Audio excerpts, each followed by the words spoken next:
অনুযায়ী সাধ্যমতো চেষ্টা করেছি যে আমাদের নিজস্ব ফান্ড দিয়েই আমরা প্রত্যেকটা প্রোগ্রাম সফলভাবে পালন করার চেষ্টা করেছি।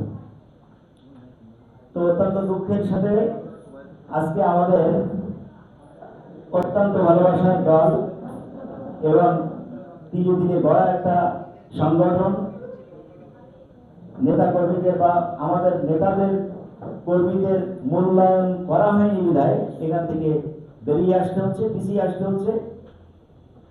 এই বলে আমার সূচনা বক্তব্য এখানে শেষ করলাম।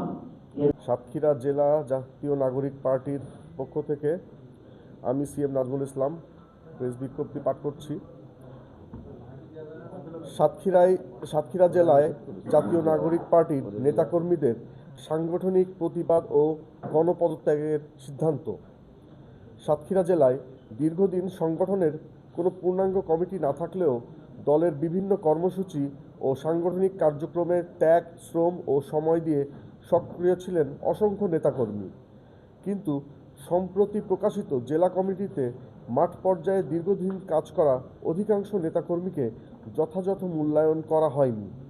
এটি কোনো ব্যক্তির বিরুদ্ধে অবস্থান নয়, এটি একটি প্রশ্নবিদ্ধ সাংগঠনিক প্রক্রিয়ার বিরুদ্ধে আমাদের নীতিগত প্রতিবাদ। আমরা মনে করি সংগঠনের পদ পদবি ব্যক্তিগত পছন্দের ভিত্তিতে নয়, বরং ত্যাগ, যোগ্যতা, সাংগঠনিক দক্ষতা ও মাঠ পর্যায়ে ভূমিকার ভিত্তিতে নির্ধারিত হওয়া উচিত। যারা দলের দুঃসময়ে রাজপথে ছিলেন, সংগঠনকে শক্তিশালী করতে নিরলসভাবে কাজ করেছেন এবং সুবিধার প্রত্যাশা না করে দলের আদর্শকে ধারণ করেছেন, তাদের ক্ষেত্রে যথাযথ মূল্যায়ন ও সাংগঠনিক ন্যায় বিচার নিশ্চিত না হলে সাতক্ষীরা জেলাতে সাংগঠনিক কার্যক্রম ব্যাহত হবে। তাই সংশ্লিষ্ট নেতাকর্মীরা গণপদত্যাগের সিদ্ধান্ত গ্রহণ করেছেন। আমাদের দাবি স্পষ্ট, পদত্যাগকারী ও বঞ্চিত নেতাকর্মীদের সঙ্গে আলোচনা করে সাংগঠনিক সংকটের দ্রুত সমাধান করতে হবে। আমরা পরিষ্কারভাবে জানিয়ে দিতে চাই, ব্যক্তি বা পদ নয়, আমাদের কাছে দলীয় আদর্শ, স্বচ্ছতা, জনগণের স্বার্থই সর্বোচ্চ।